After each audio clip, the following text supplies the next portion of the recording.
Hi, it's Matt from PC Games N here. We're talking to Tim, studio director at id Software, and we're going to be talking about Quake Champions. Yes, thank you for having me. Very exciting. Yes, that's great. So now we obviously haven't seen a lot of Quake so far. It's just been a little tease. We saw that little bit of footage from QuakeCom. But people are analysing this. They're digging and digging. So one of the first things, obviously, we've noticed is there appears to be abilities. We've seen sort of like some sort of plasma ball and a dash. Is there anything that you can tell us about these? Yeah. So first, let me talk about the video. Is one of the things that I hope the viewers can see is that at its core, it's the classic Quake deathmatch that people know and want and love. So what we wanted to do with Champions is we wanted to take the core Quake gameplay and expand on it, and which is why we introduced the Champions. So it's important to note that the Champions, they are additive to the experience. They don't replace the experience.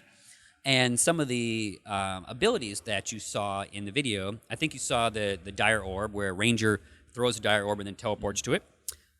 Scale Bear has the Bull Rush. Nyx has the Ghost Walk, where she can phase out and he can actually bull rush through her. Anarchy, the one on the hoverboard, he actually has a health injection. Right. Yes, which is very subtle in the video, but it's there. So what we wanted to do with these active abilities is allow this type of kind of rock paper scissors moments in the game while you're playing classic Quake deathmatch. But again, it doesn't fundamentally change the way you play. So obviously one of the fundamentals of Quake obviously is things like rocket jumping and stuff like that. And I think something that a lot of people have been analysing is just how much air control do people have when they're launched? That's a great question. And so one of the great things about Champions is based on the champion that you pick, you have various degrees of air control. For instance, Anarchy has his air control is very similar to Quake World, where he has like a ton of air control, where Ranger, who's right there, Ranger has more of Quake 3 style air control. But all the champions can rocket jump, but there's slight differences that players can kind of steer into a champion that best fits the way that they play. Some players use a lot of air control. Some players don't really care much about it. And so Champions, great thing about it is it gives you the opportunity to play the game that you want with a champion that best fits your style. So obviously the players, the characters that have less air control, arguably for an opponent, are more predictable maybe when they're in this guy? Yeah, you could definitely say that. I think whenever you're flying through the air in a Quake game, I think being predictable is kind of thrown out the window. But yes, you could possibly say that. Yeah. So obviously, Quake has come in at various different flavors over the years. I was just wondering, is Quake 3 maybe going to be the base point for this, or maybe is it an earlier sort of variant? So what our vision for Champions is to take some of the visual style and inspiration from the original Quake, which has Lovecraftian architecture and feel and tech gothic, but also and then incorporate some of the gameplay of Quake 3 Arena and Quake Live, because when most people think of Quake, they visualize the kind of the classic Quake 1 look, but when they think about how they played it, they think about and remember the Quake 3 feel. So we're trying to merge the best of the franchise into Quake Champions. Cool. Now, obviously, with Quake, this is the third kind of classic id game that we've seen sort of reinvented for modern day. Wolfenstein and Doom were very much a very classic FPS sort of gameplay, but melded with a bit of modern magic, let's say. What sort of approach are we taking for that for Quake? So Doom was super successful, and it's definitely made making Quake Champions easier. But one of the things that the studio learned is tapping into those core elements that truly represent the franchise. So with Quake, we've tapped into the rocket jumping and the multiplayer and the speed, but we've also evolved it with, of course, there's modern graphics, modern technology. The Champions, of course, is a huge shift forward.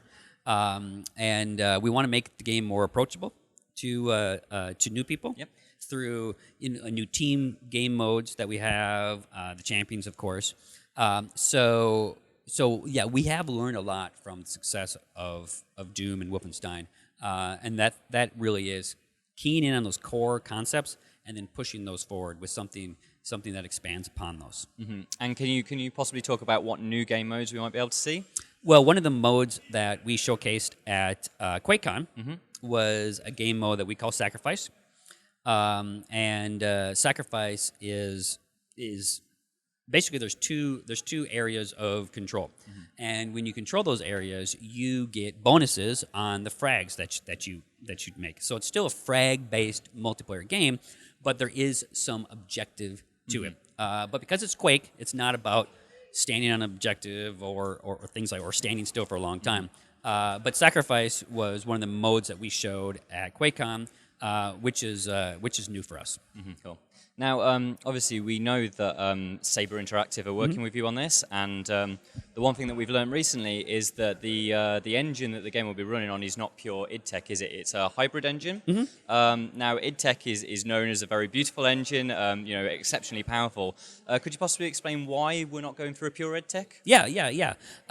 So one of the things that we wanted to do first in the game is capture that true Quake feel. That's the feel, the motion. So what we did is we took id Tech for that, but then for the renderer and some of the other elements that wrap around that of course is Saber Tech. So we felt that it was best positioned for us, given what the experience of the team is and the guys that work on it at id. And of course, we've been working on this longer than id Tech 6 was done. But we feel for the audience that we're going for and what we wanted to accomplish, this was the best path for us.